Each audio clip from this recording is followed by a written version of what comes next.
Welcome to You Decide. I'm your host, Errol Lewis. Christine Quinn is the former Speaker of the New York City Council and the current president and CEO of Quinn. They are one of New York's largest shelter providers. She joins me today to talk about the effects of the governmental shutdown, what the city's next mayor needs to do to combat homelessness, the impact of Trump's H.R. 1, that's the big bill that has stripped so much money from social services. It is great to see you. Thank you.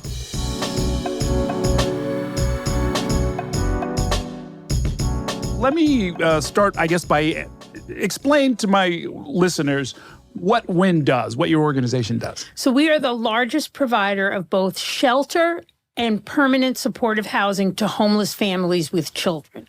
We house about 7,000 people a night, about half of whom are children. And what most New Yorkers don't know is that 70 to 75% of the people in shelter every night are families with children. The real face of homelessness in New York is a single mom and a 5-year-old child. And we make sure they have a safe place to live and then help them move into permanent housing and help them get jobs and other services. For the most part, are these families, is it something new and temporary that has happened, or is this a chronic issue that they're dealing with? Most of the families, unfortunately, have been in shelter more than once, which makes the whole process very traumatic to have to go back more than once. And what we find is that when people leave shelter without some type of rental subsidy, it's too big a transition and they'll end up coming back. Or if they leave shelter without a job that pays a living wage, they think they can make it, but they can't. So how do you measure success?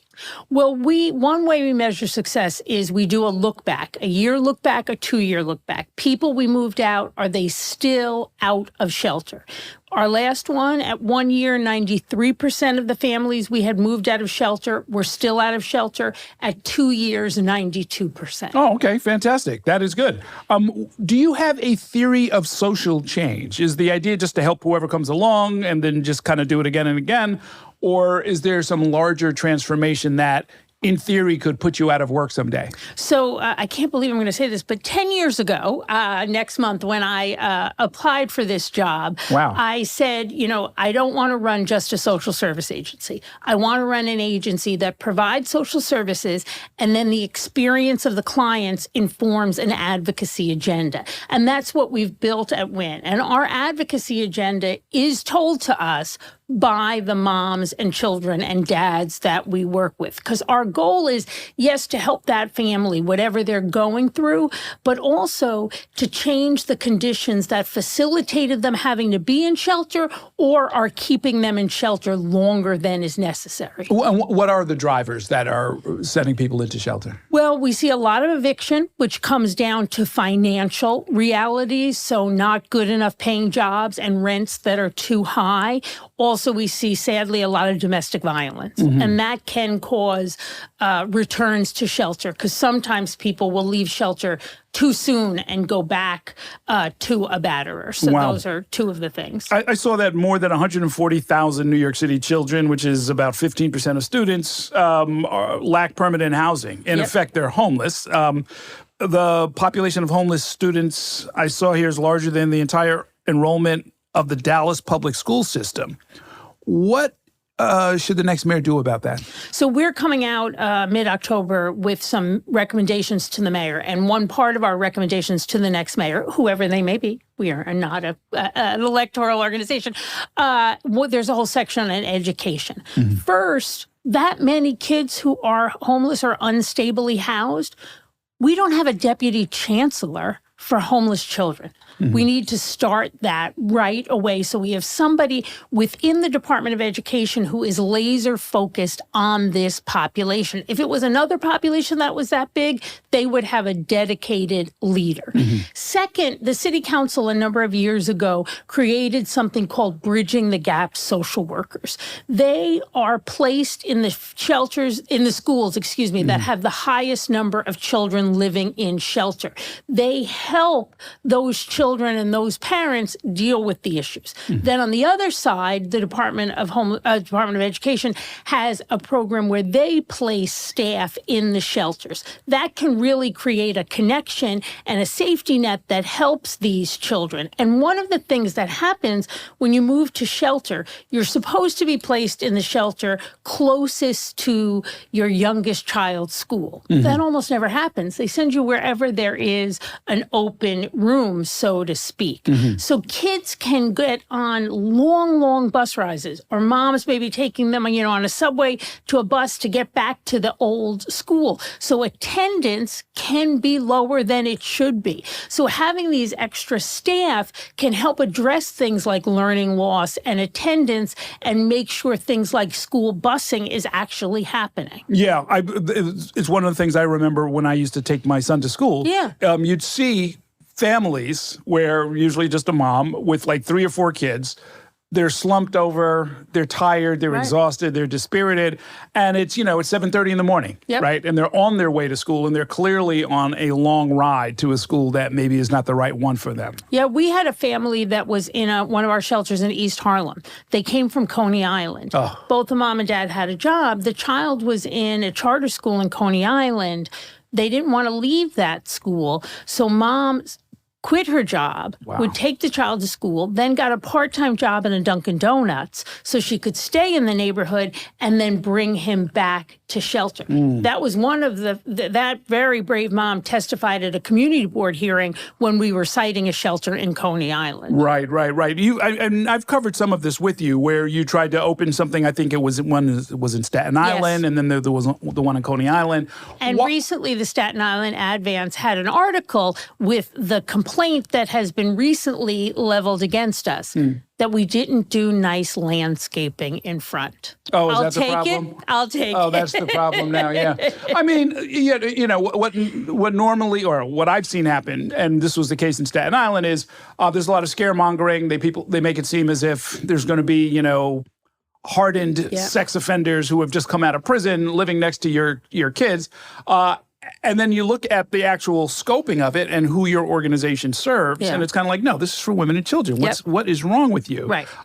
Is that a permanent fight? I mean, is there some way to sort of not have to have that fight in neighborhood after neighborhood? In some neighborhoods, if you do proper beginning work, right? If you go to the community before it's a done deal and talk about it. Like in Coney Island, when they heard we were opening a shelter, their perspective was, no, all the social services in our neighborhood are taxed to the max. We can't help your families. Well, then when we told them we don't need you to, we do it all in-house. We don't draw from the community board, that community area. That changed their perspective. When we said we would hire from the neighborhood, a third of the staff at Coney Island are from Coney Island. That changed the perspective. Now, it won't always work because sadly, whether it's homelessness or some other issue, you have ignorant people and you have people who are followers, right? So that's going to happen. But what you need is a strong mayor who stands up and says, and I have to give Bill de Blasio credit because in the case of Staten Island, Coney Island, he stood strong. You need a mayor who says, no, this is right. We're going to cite these facilities. It's the right thing to do. It's the requirement by law, and we're going to do it. And then almost to the place, people's worst fears are not fulfilled. Right. Yeah, I mean, I thought what he did that was especially interesting. I don't know if they enshrined it as city policy, but he would give a number for each community board and say, this is the number of homeless people from your community, right? So we're not putting anything from the outside here. We're trying to ask you to take care of the people, and in my case, this is Community Board 8 in Brooklyn, so this is Crown Heights. It was a bunch of elderly, mostly Russian guys for some reason, right? And I was kind of like, I mean, they're, they stand on the sidewalk, they smoke, they go to their jobs, they hang out. I mean, it's not a big deal, right? It's not a big deal. I recently had somebody say, oh, your facility on 91st Street, you haven't opened it yet. I said, no, it's been open for like 5 years. I thought it was the best compliment. That's funny. So let's talk about the cuts that are coming down as a result of H.R. 1. That's the big bill that the Republican Congress just passed at the behest and in partnership with the Trump administration. a lot of talk. There's been a lot of talk about what's going to happen and when it's going to happen. From your point of view, when are you going to feel it? When is the ball going to come rolling down the hill and crash in front of your building? Well, in some ways, the crash and the impact has already happened because all our families have seen it on the news. They've seen it in the paper. They're afraid. What does this mean for their child's health care? What does this mean for their ability to have enough food to put on the table? I mean, when somebody moves out of shelter, even if they're working, they're more than likely still getting SNAP food stamps. And if they lose that, they don't know how they're going to feed their children or how their child, particularly families who have children with special needs, how are they going to get health care? So that anxiety has already begun. And you have to remember, when homeless folks get to Wynn or to another shelter, they've already had a lot of doors closed in their face. They've already had a lot of promises that haven't come to fruition. So to now hear that the federal government may pull the rug out from under them, it really erodes the hope and the belief in society that they've tried to build up. So it has real, ripple effects. We're particularly afraid of some of the budget cuts that still are out there because we could lose about 35% of our permanent housing budget. And the president, says, get people off the street. I'm sending in the National Guard, the homeless, et cetera, et cetera. Well, if you cut funding to supportive housing programs like ours, those families, those individuals will be out on the street. And people in supportive housing have a few extra challenges, maybe a mental health issue, domestic violence survivor, maybe substance misuse, exactly the kind of people the president has vilified, who he will send onto the streets. Well, what kind of funding stream is it? Is that through Health and Human Services? It's through HUD. It's called Continuum of Care, and it is through HUD. And we are, I have to say, both the Senate and the House have put it back in their budgets, but it's not in the president's. And even our Republican colleague in Staten Island, Nicole Malliotakis, is supporting putting it back in. But you don't know. Is that operational money or is that for brick and mortar? No, it's for subsidies. Okay. So and so without it, you have to right. What? We would have to either make up the difference, which is impossible, or we would have to. It's complicated because we would have to make up the difference. Or you could say, well, couldn't somebody go get a job and then pay the difference?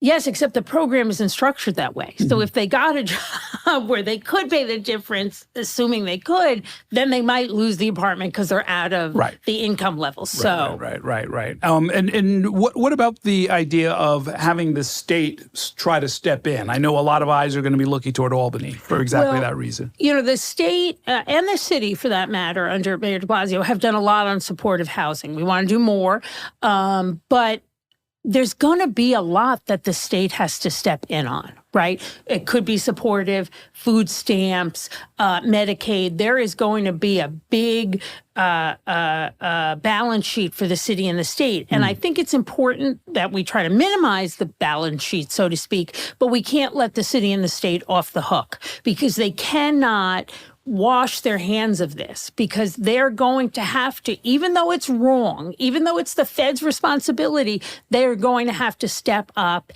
and fill in the gap. The pain would be too deep. What we're seeing from the Adams administration as he exits is they've begun cutting back on the city's voucher program to try to create cash to fill, the federal gap. That's a terrible place to do it because those vouchers are what get people out of shelter and into permanent housing, and they are extraordinarily successful. In fact, today, New York One has a story touting the city's own applause of themselves around the voucher. Yeah. I just spoke with the DSS commissioner. She was in here just the other day and laid out their numbers and how they're up to, there's basically the second biggest provider of subsidized housing in the whole United States. It's very impressive, and it's a really good program. I actually have a lot of respect for Molly Park. She's done extremely good work under tough circumstances. Maybe she's had to go a little rogue, and I support her.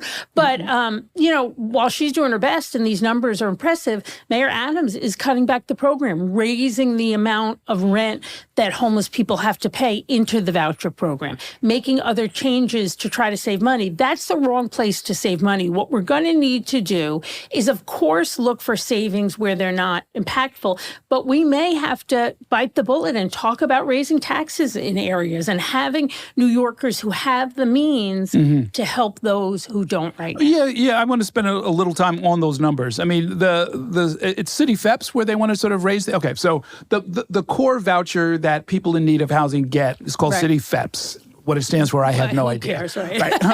But the widely accepted standard, public sector, private market, public market, is that you should not be paying more than a third of your income for your rent. The Adams administration is saying, if you have a city FEPS voucher, you should be paying not 30%, which is the current cap, but move the cap up to 40%, which by definition is somebody who's extremely rent burdened. I've had a hard time understanding how that could be a public policy. And they want to do it to people who have had the vouchers for a long period of time. Oh, this is their way to try to kick people off the program? Exactly. That's what I think. I think they're trying. But if you get kicked off the voucher program, you're not going to the penthouse on Park Avenue. Right. You're going back to shelter. Oof. And a voucher per a night in your permanent apartment, $72. A night in a wind shelter, close to $300. A night in a welfare hotel, which you get the least service, over $300. So you just need to do some quick math to know it doesn't work out. Yeah, you may create a bunch of money right here, but the bunch over here is going to be way bigger. Sure. The bill will come due eventually. Absolutely. So I saw that there are rallies going on to try and protest some of the federal housing cuts. What's the effect of that? How does that work? Well, we want to make sure that all of the elected officials in Washington really know that everyone's going to be held accountable, right? We have to find a way to fix this. I mean, we could see providers like Wynn across the city lose enormous portions of their permanent housing budget from HUD, and that could mean people being pushed out onto the street. We had warnings back in the 70s about what was going to happen when they did deinstitutionalization. And not to say that this is the same population, but I'm raised this as an example of a public policy of unintended consequences that were foreseen. So they say unintended, but it's like, well, yeah, they were unintended, but they were also foreseen. And it was understood that if you don't provide all of the services for these people and you kick them out of what at the time were congregate shelters for mentally ill people, they're going to end up on the streets. Lo and behold, that's exactly what happened. And it was a nationwide problem. Here we have another set of, to me, analogous problems that are clearly foreseen. The numbers are all there. We have estimates state by state. There's a number for New York State. There's a number for New York City of how many people are going to end up out on the street as a result of a bill that has been passed and signed into law. There surely has to be some of your successors in the city council, whoever the new mayor is, the next legislature that's going to sit in Albany starting in January. People have really got to get their hands around this, right? Absolutely. And one of the things we call for in the mayoral recommendation is for the city to put more money into what's called a 15-15 program for supportive housing. Mayor de Blasio called for about 15,000 new units of supportive housing. I think he got up to about 5,000. We need to fulfill that promise and grow on it. And supportive housing is for people who might have a psychological condition or battling substance misuse. So folks who can thrive with a little extra help. But without that help, without taking their medicine every day, they're going to really, be challenged. And exactly the kind of person you're not wrong to say, I don't want to see on the corner. And, one of the issues that's gotten raised in the mayor's race that I'm glad has gotten attention is that when Andrew Cuomo was governor, he actually cut back on funding for psychiatric beds. And look, we have clients who have challenges, just like in any apartment building, right? And when they have to go to a psychiatric hospital, they don't always get accepted because there aren't the beds. And that, cutting those beds may have saved money. And I'm not saying the state wasn't in a tough economic position, but every action has a reaction. And the reaction there is not enough facilities. And if we then if we let the supportive vanish, it's going to be the same thing. When you talk to politicians, because you know that world, Yes, you've been part of that world, they have a lot of different kind of considerations that the rest of us don't know about, but you know about it. You're not. Are you talking to them the same way you're talking to me about like, look, here are the numbers, here's the policy we need, this is what you're going to have to do. How do you though put that extra sort of political understanding on the plate, because they have a very well-known ability to sort of slip this or that decision, cast this or that vote, tell people something different at the community board, 6 months later, and just kind of walk away from a problem without solving it? Well, we do a couple of things. One, myself and the folks at Win, we try to be omnipresent so that it's hard, whether it's us texting you or being at the event or, whatever, to hold folks accountable. Also, we try to engage the public. So we did a poll a few years ago to kind of answer the question, and we didn't know what the answer would be. Do New Yorkers think enough is being done for the homeless? Would New Yorkers take a facility in their district? And overwhelmingly, we saw over 60% of New Yorkers said, yes, we will take a facility in our district. No, 90% almost said not enough was being done. So we share those kind of numbers with the elected officials. We also work to engage, which is more challenging nowadays that the New York Times doesn't really do any New York editorials, but try to engage editorial boards, op-eds from surprising folks. We've actually created a great coalition with the Real Estate Board of New York. Oh, interesting. Which catches people's attention because, we think of Rebney and we think of like Hudson Yards, right? Related. Right. But a lot of their members are small and mid-sized landlords, exactly the kind of folks, particularly in the outer boroughs and uptown, where we can find apartments and landlords who will take vouchers. But the fact that the voucher program, even though it's great, it's run poorly. It has a lot of administrative problems and stupid things like the landlord has to go down to Beaver Street to get the first month's check. You know what I mean? Like, they probably have another job. Right. So we put out with Rebney a report on how to reform the administrative process of FHEPS. That really catches people's attention and makes them see that communities and constituents who they don't necessarily think care. And even we, number of years ago, were opening 2 facilities in the Park Slope area. You would have thought it'd be easy, not so much. And a lot of people came out, which always happens. The negatives came out. But then groups came forward in the neighborhood who were supportive. So we keep in touch with folks like that to have them send the message. Got it. When it comes to the processing time, I looked at the mayor's management report, the last one, and was distressed to see that a fairly high percentage, I think it was like 60% of some basic cash assistance eligibility paperwork was not being processed within 30 days. I found it so hard to believe. You and I could whip out our phone right now and get a preliminary approval on a $500,000 mortgage, right? Without talking to anybody. And yet somehow people who clearly need help, it's taking over 30 days. Why is that? And what we see, too, on the voucher side, a voucher exists for 90 days. Not infrequently, it'll expire because of the process. So a couple of things. One, whoever that mortgage company is, they have a boss who's holding the IT people accountable for how the system's working. There are timelines and deadlines. We have legislation pending in the city council that says put a timeline by law. This part of the process has to be done in 15 days. This part of the process has to be done in 30 days. It may mean more staff because one of the things we've seen in the Adams administration is New Yorkers hear the word, the budget was balanced with attrition. It sounds like, okay, somebody retired, we didn't fill the job. But we needed that job, probably. That may have been a caseworker who was processing vouchers. So we need to put timelines in. We need to have a real review of how many staff we need. And we need to put all of it in the mayor's management report. The timeframes for HEP voucher processing are not in the mayor's management report. The other thing is we need to move off of paper. Because we're still using a lot of paper. You gotta be kidding me. Nope, we're using a lot of paper. I'm here with my paper, but I know that it's wasteful. Right? And also, I will submit the paperwork to DHS, and you'll review it. And then you give it back to me. I put the 3 changes you want. Then the next person gets it. And they send it back and they tell me to take out 2 of your 3 changes. Put one person in charge.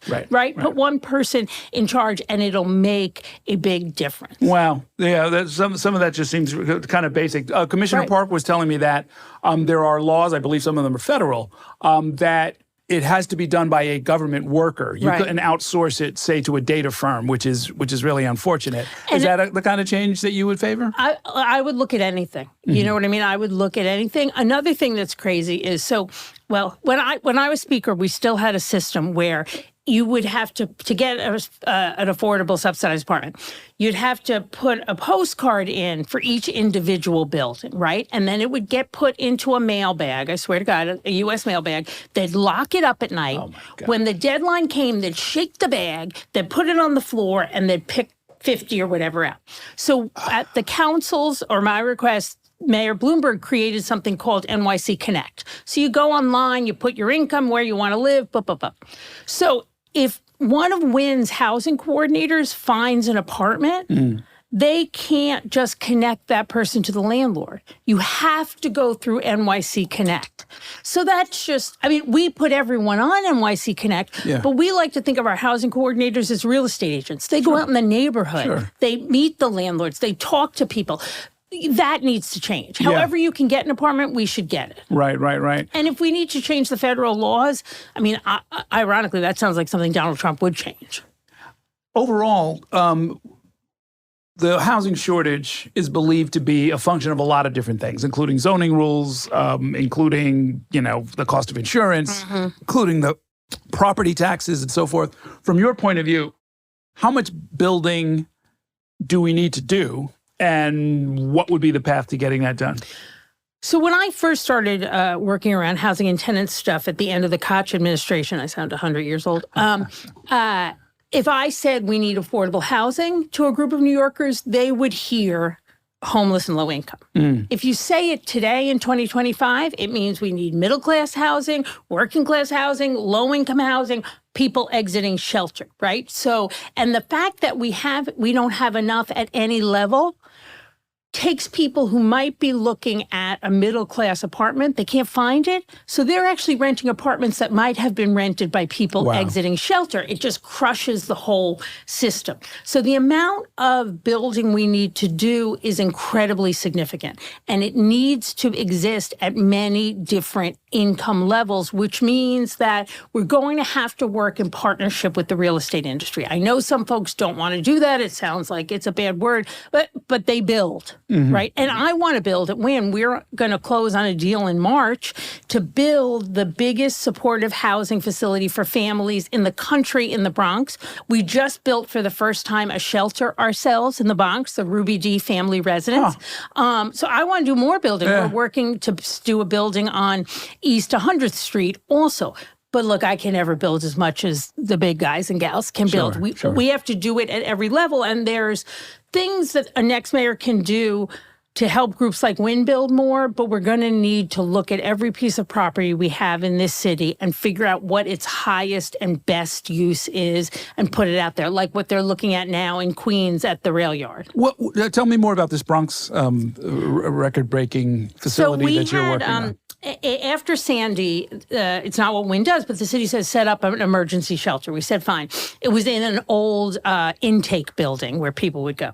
They then said, you want the building, you can have it. Like, be careful when the city gives you something. Yeah, really. It was not a good spot for a shelter. Send your engineer in first. Exactly, right. The staff hated it. So, but it was on a big piece of property with a big parking lot. So it took a number of years, but we convinced the city to put it through the land use process and sell it to Wynn for $1. So on the parking lot, basically, we built a 196-unit shelter. Now, the thing that's exciting about this, Errol, is we built it. We know what we need. When a private person builds or rehabs a shelter for families with children, there's no requirement for a playground. How does that make sense? Yeah, really. Right. So ours, we have enough counseling room. We have 2 community rooms, a playground, and the finishes, which don't cost you much more, are what they should be. And the rooms are bright and appropriate, and the colors are trauma-informed care colors. Wow. And it just makes all the difference in the world. Now we're going to, and I want to have a little party when we do it, knock down the old shelter and build the supportive housing. And one of the things that's great is they're right near each other. Yeah, sure. Which creates an aspirational sense. Yeah. Well, it's interesting. It reminds me of what has happened with elder care, where you now have these campuses where there's one wing that's for Alzheimer's patients, one is for rehab, so that could be for day treatment, and then others are other forms of adult, and you just kind of move from building to building as you go through your journey. Absolutely. And that sounds like something that could happen for your clients. Yes, exactly. Yeah. And that's really what we want. We also want to kind of change the paperwork process. That's another recommendation of supportive, so we could put more likely to move our own clients into our own supportive. All right. Sounds like there's a lot going on. Yes. So we are going to stay in touch with you. And, it strikes me, and I'm not just saying this because I like you, but you seem to be playing the role in the civic conversation that people like Ellen Baxter used to play, that Mary Brosnahan used to play at the Coalition for the Homeless, that Robert Hayes used to play. Is that intentional? Yes, I really wanted, when I left, I wanted to be mayor. It didn't work out, right? But all I ever really wanted to do was social change work. My father used to say I was cursed with clarity. He wanted me to be an accountant. And so when my time in government ended, I just wanted to serve the city. And there is this issue that is vexing and so dreadful to the city. And anything I can do to take my combination of political and nonprofit experience and set a standard and send a message and get the great work of our staff out there, I want to do that because this is a problem we have accepted. Every mayor has tried to manage this problem, mostly manage it off the cover of the newspaper. If we have a mayor who says we can end the family crisis, we can hold ourselves accountable and do it. And it's really just an honor to even be referenced in those names, because those are people who changed the life of in-need New Yorkers. Okay. We'll let you get back to it. Thanks you. a whole lot.